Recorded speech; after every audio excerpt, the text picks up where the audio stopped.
Hey, this is Leif Ganford. I played the cash register thief in The Amazing Spider-Man, and you're listening to the Everything Geek podcast.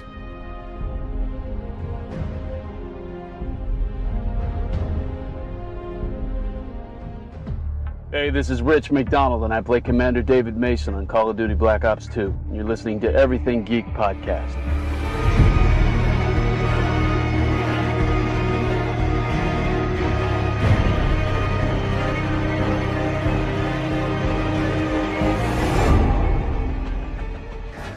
Hello, I'm Simon Fisherbecker.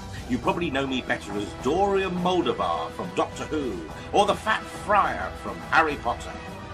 And this is Everything Geek Podcast. Your attention, masters, mistresses. All systems functional for the Everything Geek Podcast.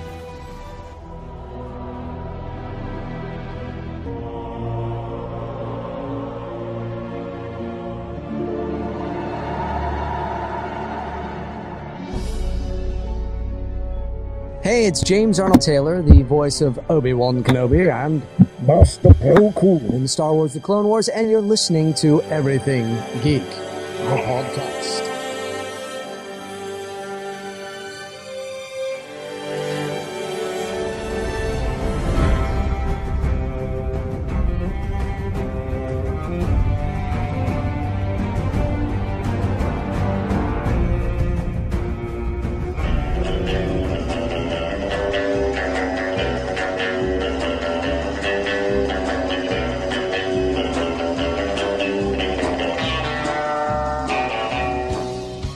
Face it, Tiger.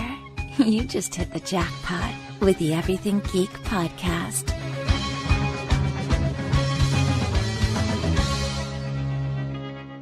Hello everyone, you're listening to the Everything Geek podcast. I'm your host Ruari, and joining me are co-hosts Mairin and Al. Hello. And also joining us today is a very special guest. We have actress Christina Wren, who is best known for playing Carrie Farris in Man of Steel, and will be reprising the role in Batman vs Superman Dawn of Justice. So how are you today, Christina? Hey, I'm great. How We're are you doing guys? very well, thanks. It's a pleasure to have you join us on the podcast. Oh, thanks for including me. I'm excited That's about great. it. So getting right into the questions, Christina, my first question for you is, how did you decide you wanted to become an actress? It was kind of organic. I started doing children's theater when I was 8, and was just something I always loved doing growing up, but I never thought of it as a career option. It was just a fun thing I did that I spent pretty much all of my time in. And when I was applying for colleges, I was considering minoring in theater and in performance.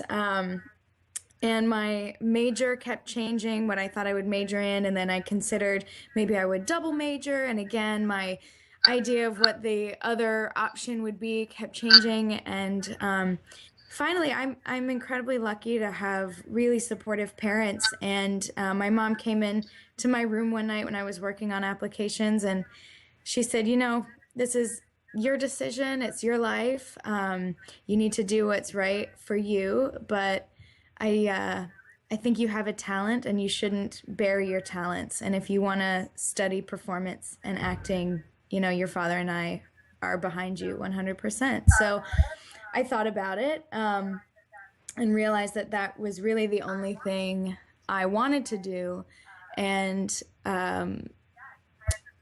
decided to pursue it, but was pretty horrified at first just because it is an impractical thing. And while my parents were supportive, all of my teachers, were saying, don't do that, try something else, you're a smart girl, you could be doing so many other things.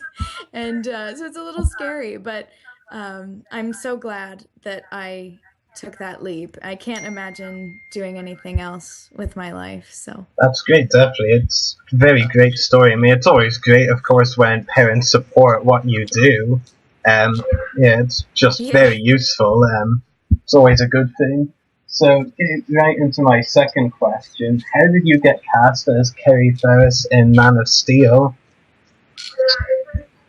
It's a super crazy story. I was making my first indie film that I had written and was producing, and the guy that was cast opposite me worked at a commercial casting office in New York, and they were having trouble finding a girl for this hummus commercial.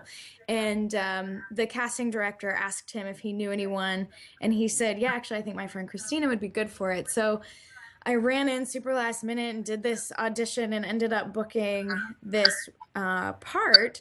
And a few months later, got an email that I thought was some jerk friend making fun of me that says, hi, I'm a casting associate from Warner Brothers. A Hollywood director has seen your hummus commercial and would like you to audition for an untitled Warner Brothers project. Please send us a video of you doing the attached sides, which sounds so much like it just would never happen. But I sent in the audition tape, and since I didn't know what I was auditioning for, I sent in 4 or 5 different takes that were all just different kinds of tone. And they wrote back and said, hey, would you audition for this military officer instead?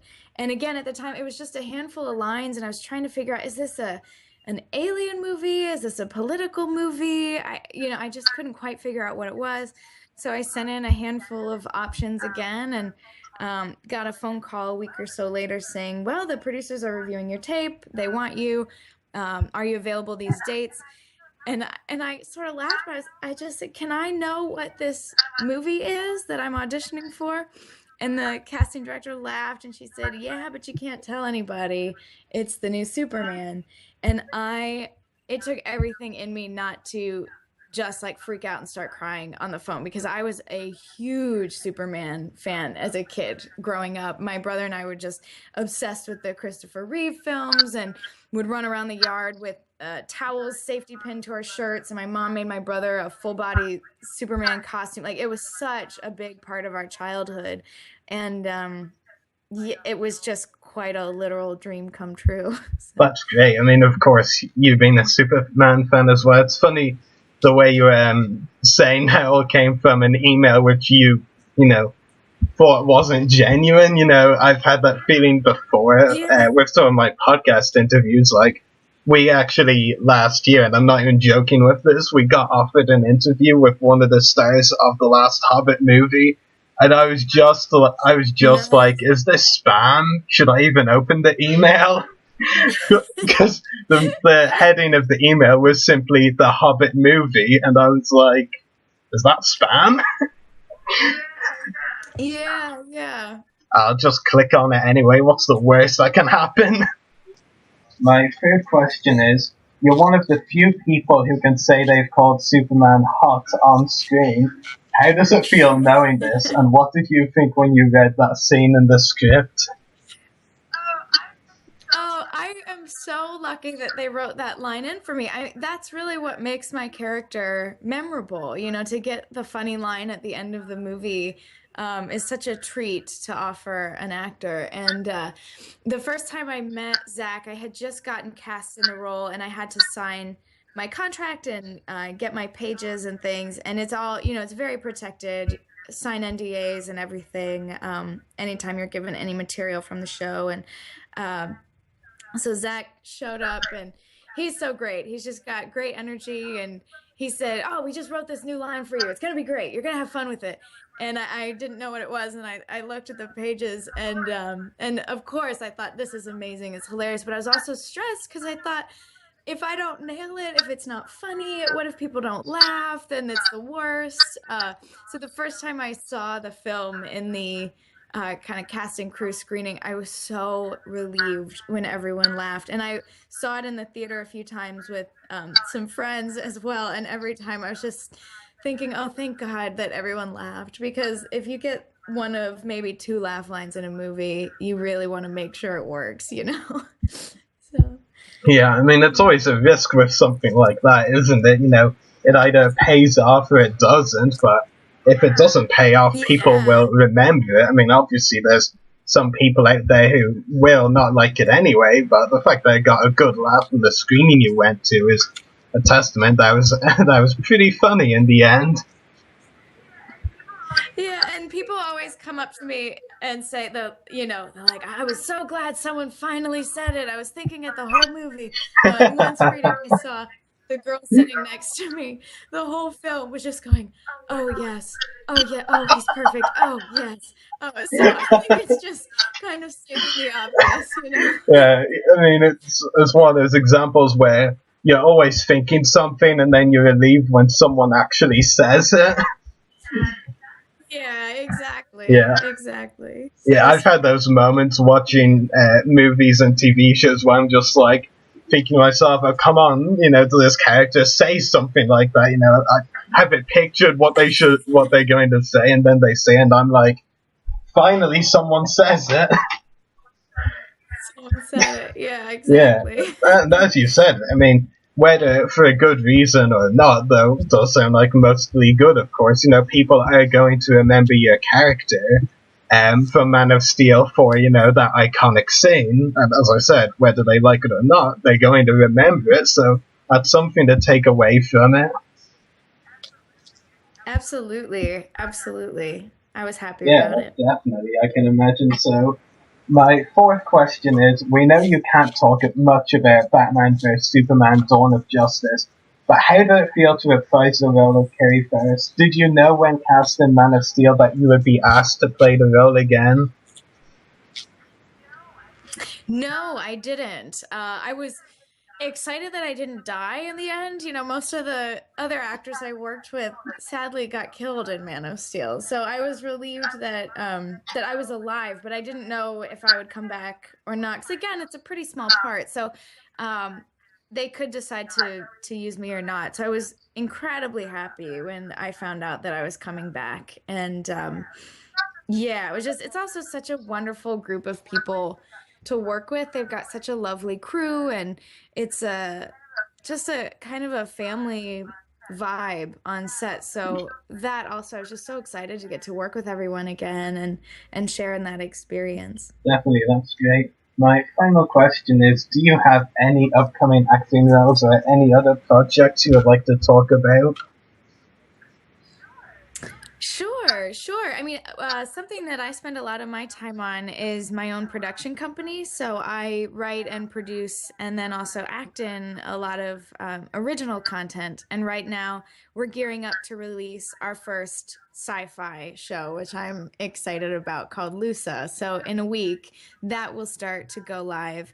So we're gearing up for that. And from the work that I do, we're really trying to take advantage of what's going on in the web space and figure out how to utilize kind of the incredible resource that is the internet to bring more narrative content out there as well. So there's obviously Netflix and Hulu and Crackle, which are doing amazing things. And then there's a group of more indie artists who are out there trying to go, okay, how can we best use this incredible resource and get our work out to audiences? So that's kind of my new and exciting thing. So if next Tuesday you want to check out, not this coming one, but a week from, my YouTube site, Two Kids with a Camera, will have the beginnings of our sci-fi series Lusa, which I'm excited to see what people think. Very nice. That sounds very interesting, so I'll be sure to keep an eye out for that. So thank you very much, Christina, for answering all of my questions. I'll let my co-host Mairin ask hers now. Hi, how are you? I'm good. How are you doing? I'm great. So jumping straight into my questions, you just mentioned there that you own your own production company, which is awesome. So having worked behind the scenes in writing and producing, has that kind of changed the way you behave on set as an actor? Are you more aware of what's going on and you're kind of doing what you can in your performance space to aid the crew around you? Absolutely. It is such an asset for me as an actor to know how those things work. I think a lot of it is about knowing your role, knowing for me, both technically and within the writing, sort of what my position is. So every character serves a specific purpose in a script. And I think as actors, especially as actors who are still starting out and building our career, there's a tendency to want to turn every moment into our Academy Award winning performance, or just to kind of kind of take things maybe out of context or do things that are way too big for the scenario. So I think knowing, okay, my role serves this purpose and I want to do that to the best of my abilities, but also honor where this this character is written and supposed to be. And then definitely technically, I mean, I think knowing, you know, just basic things about where your lighting is and how to be consistent in your work and understanding all the moving parts around you, as well as a big thing for actors is, you know, our whole job in life is to be sensitive. We have to react off of the energy and the behaviors of the other people around us. But I think that the downside of that is that sometimes on a set, if something seems to be going wrong or if someone needs to, you know, do a second take, or certain actors can get a little bit sensitive, and to be able to know, oh, I see that they weren't able to pull focus right, or there was a thing in the set in the background that,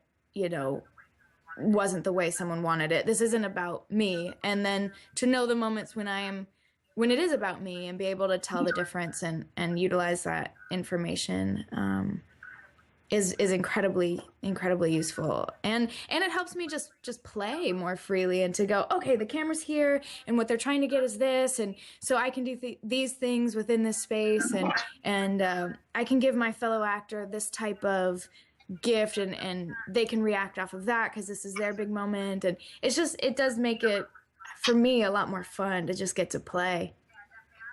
Yeah, definitely. I have to agree with you there. I'd say you're especially aware of timekeeping as well, having produced things as well. Yeah. It was like, no, I want one more take. That didn't go as what I planned. But no, we're 30 minutes behind schedule. We can't. So. Oh gosh, yeah, absolutely. I mean, for me, I would just never call cut on myself or ask for too much more unless it was such a desperate situation. I mean, I think that that's a big part of it, is recognizing it's a tight schedule. Everything's on a tight budget. Know what you're doing, know it well, get in and get out. You know, that's a big thing for sure. That's awesome. I kind of feel the same way as well, because I have done some extra stuff in my own course helping people out, and we're kind of more aware of what's going on and how come things are taking so long, and we ask less questions in that way. Yeah. So my second question is there any actor or director, writer, producer, someone in the industry that you would love to work with, and why?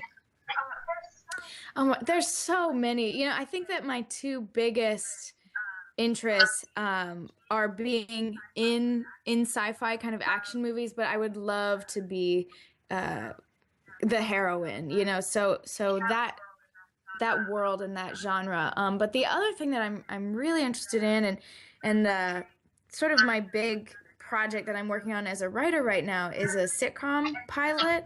And so I would love to work with Tina Fey and Amy Poehler and these women who are just nailing it in the comedy world and in the television world. I think it would be incredible to get to be mentored by women who are so powerful and just so honest and free and smart, and growing at such an incredible rate as well. So I think specific names right now, I would probably say Tina Fey and Amy Poehler would be awesome to work with.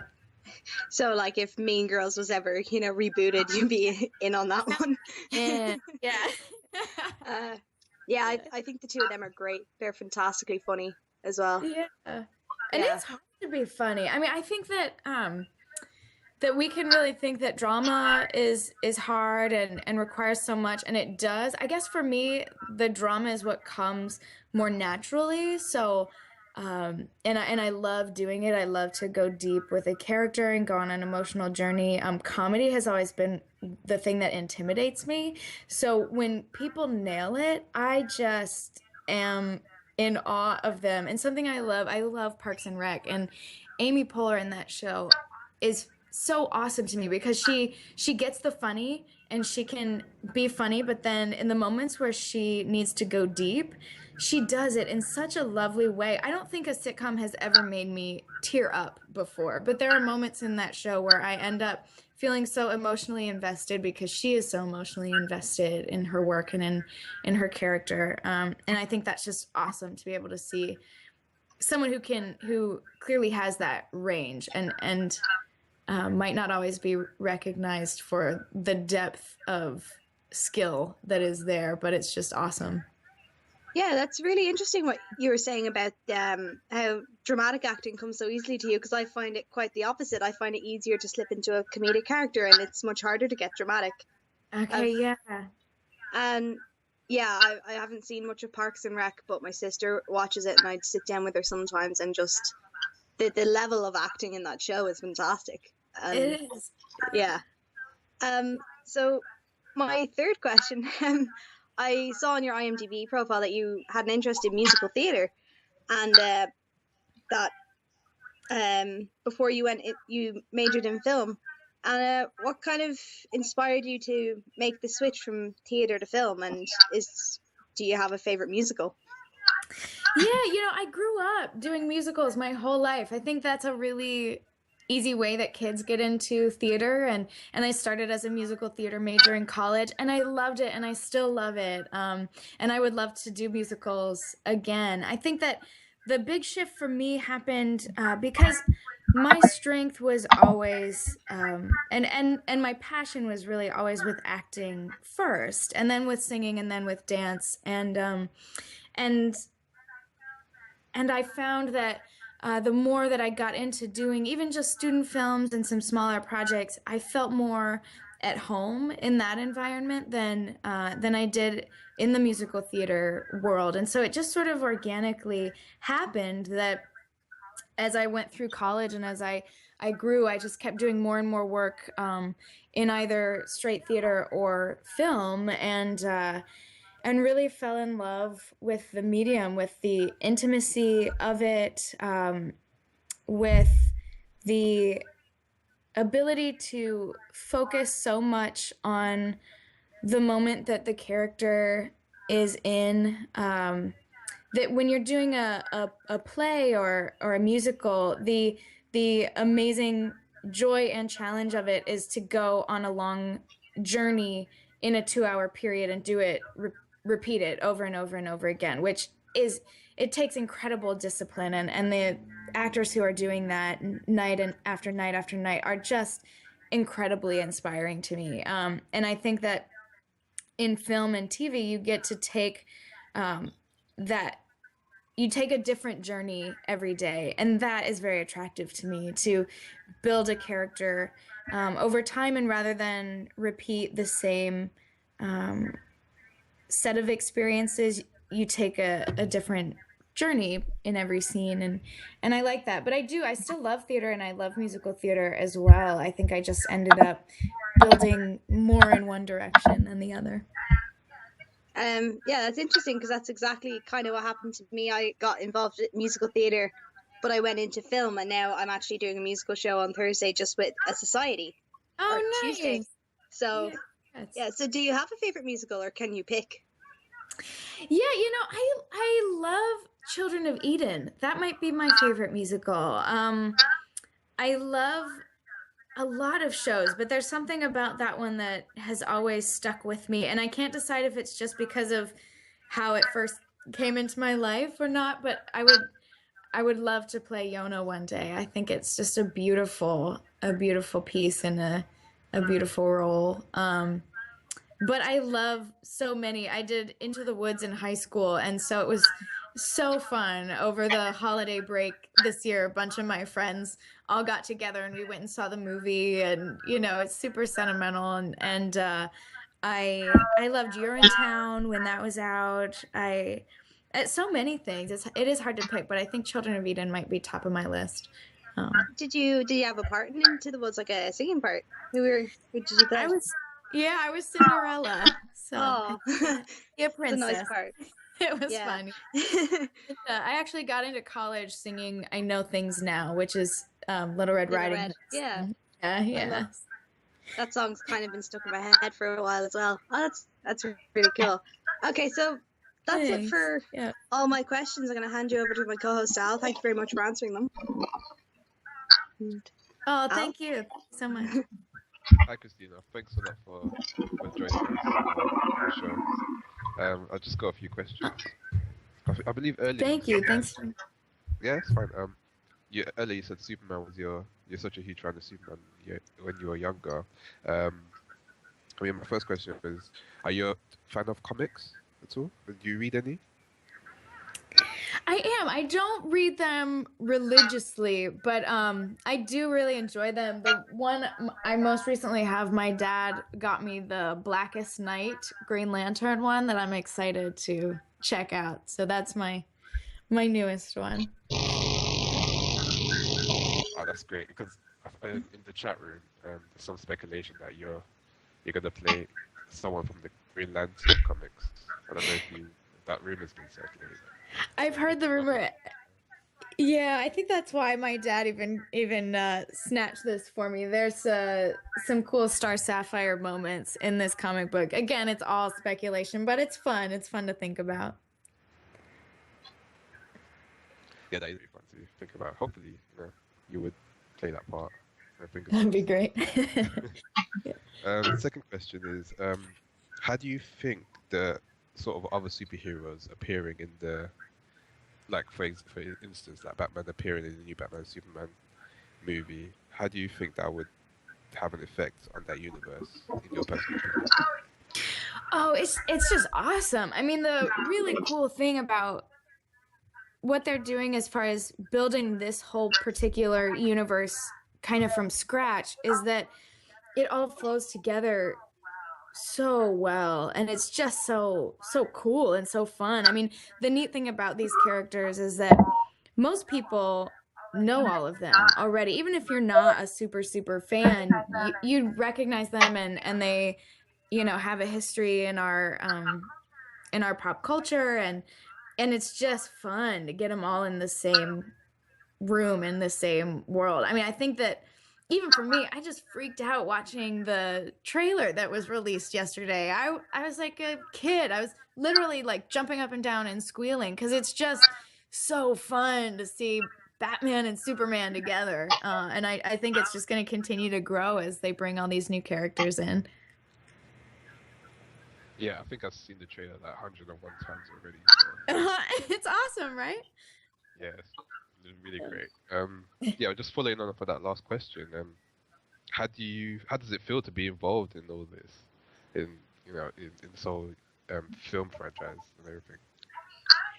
I mean, honestly, it's pretty unreal. It's one of the more amazing things that's ever happened to me in my life, and it's exciting, and it's fun, and it's I still have moments where I really kind of have to pinch myself and go, how did I get to be a part of such a significant thing? I think it just means so much to so many people. These characters, again, are such a part of our history, and they, as the comics and as the stories have transformed over time, they've really been a mirror of where we are as a society, and kind of always offer a bit of a beacon of hope. I mean, I think I always loved superhero movies growing up, and I still do, and I think it's because there's also it's obviously fun and amazing to watch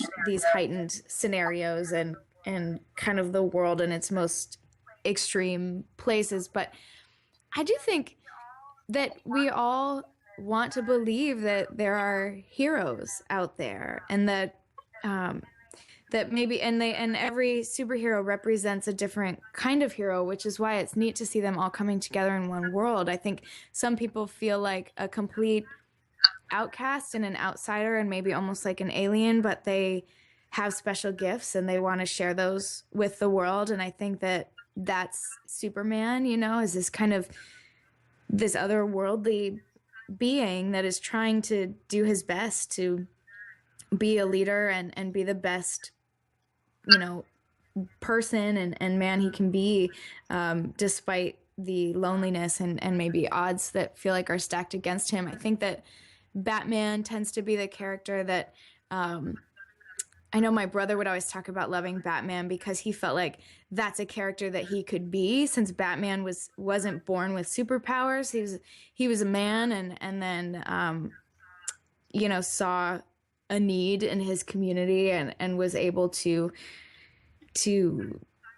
kind of find his strongest parts and defend his community around him. And I think that every character represents something like that. And so we simultaneously see parts of ourselves and go, wow, I hope that I would rise to the circumstances around me if I was asked to do something brave. And also when we're feeling weak, we go, I hope there's someone out there who is extra strong or extra brave or extra honorable who will make sure everything ends up okay. So I think that that's partly why they're so significant, and yeah, why it feels amazing to be a part of something that does mean so much to so many people.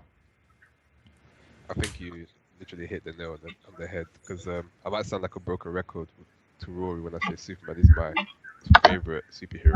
Like, broken record. But that was a very fake yawn. I apologize for that. I'm not even sure it sounded like a yawn.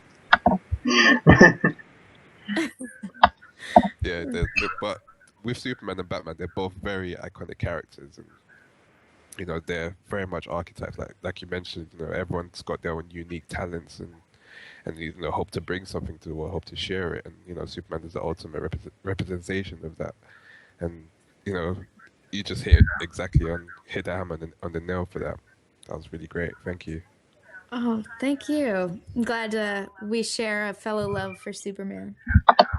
Yeah, it will be a bigger yawn in a minute. Wait for it. I'm just kidding.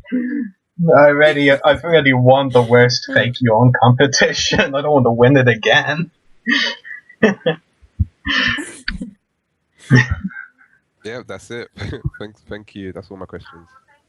Oh, well, thank you. They're great questions. Yeah, I appreciate and we also have a couple of questions from some of our followers. Christina, first of all, Eric Curto asks, will they explore your character further in another hero's film, Batman vs Superman, or a team-up film? Actually, that one's Batman vs Superman. And will we ever see your character's alter ego, obviously referring to Star Sapphire? I don't know the answer if we'll ever see Star Sapphire. That has not, been brought up with me at all. I just know kind of the gossip and know the history of the character. It would be very cool, but there's nothing formal about that. And could you ask the first part again? I think my signal's breaking up a little bit. Okay, no worries.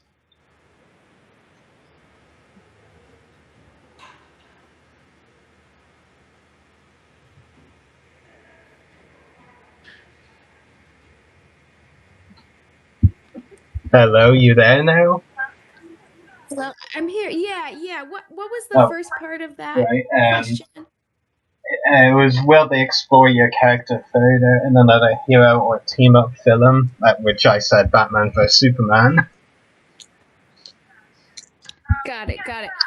Again, yeah, I don't know how they're planning to further explore my character. I think, I'm just excited that they're keeping me around, so I'll take it while they have a place for me. Yeah, that sounds great. And we also have a question from one of our live listeners, Derek. He says, what DC Universe character in the Warner Brothers animation DC Universe would you love to voice under Andrea Romano, and would it be a hero or a villain?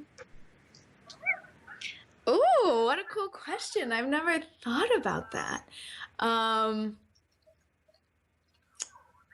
Oh, I mean, playing the voice of a villain would probably be really fun because you would get to do so many different things. They usually have very characterized voices, so that could be awesome. I'm not trying to think of a specific... I don't know if I have a specific villain off the top of my head, but I think playing the voice of a villain would be really fun. The villains are always the coolest characters to play or voice, really. I mean...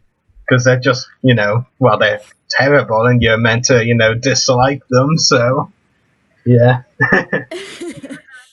You could do anything. Yeah, exactly. You could do anything. You could just be someone who isn't to you, I think that's what some actors find the most interesting thing about playing or voicing villains is you get to explore someone that you're not, if you know what I mean. Because, I mean, very rarely, of course, in fact, like, I don't think there is any examples where an actor is good at a villain because they're a bad person, you know? Right. You're getting to explore something so different than yourself, which, again, like you're saying, you're absolutely right. As actors, I mean, that's what we dream of doing is playing something so different than ourselves, which is, yeah, a villain voice. I'm on board. That's great. So that's all of our questions for you today, Christina. It's been a pleasure talking to you on the podcast. Well, thanks so much. The pleasure is mine, guys. Thank you so much, and hopefully we can talk to you again at some point. That'd be great. Thank you. We'll talk to you again soon then. Bye. So make sure to check out our YouTube channels. The podcast is www.youtube.com/user/everythinggeekcast. Mine is www.youtube.com/user/Separatist Mairin's is www.youtube.com/user/Lizzie11. Check out our Facebook page at www.facebook.com/everythinggeekpodcast. Check us out on Twitter, twitter.com/everythinggeek. Check us out on Instagram, instagram.com/officialeverythinggeekpodcast. Check out our Mixcloud profile, www.mixcloud.com/everythinggeekpodcast. Email us at the below email, everythinggeekpodcast@gmail.com. Check out Al's Twitter, twitter.com/Chica1Dude. Check out Christina Wren's website, www.christinawren.com. And check out Channel 1 on Fate, where we broadcast live from, www.channel1onfate.com. So geeks out, everyone.